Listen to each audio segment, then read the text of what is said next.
Yuk pahami jenis wakaf sebelum melakukannya.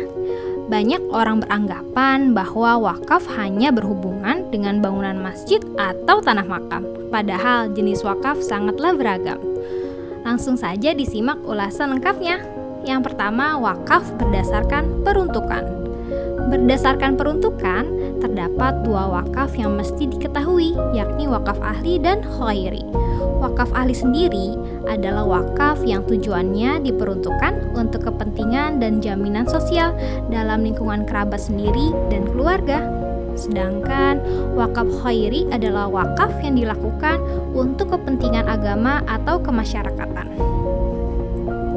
Yang kedua, wakaf berdasarkan jenis harta.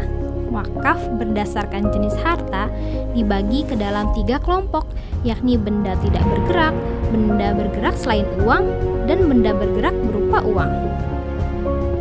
Yang pertama adalah benda tidak bergerak, yaitu sebagai berikut: hak atas tanah, bangunan, tanaman, dan benda yang berhubungan dengan tanah, lalu benda tidak bergerak lainnya.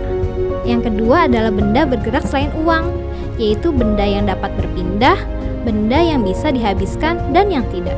Lalu ada air dan bahan bakar minyak, benda bergerak karena sifatnya yang bisa diwakafkan, surat berharga, hak atas kekayaan intelektual, dan hak atas benda bergerak lainnya.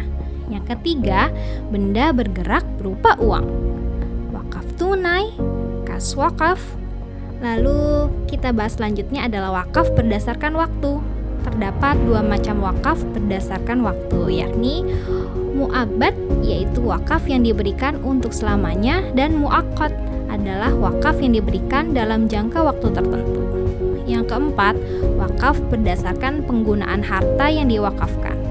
Berdasarkan penggunaan harta yang diwakafkan, wakaf dikelompokkan menjadi 2 macam, yaitu ubasyir atau zati dan mistismari.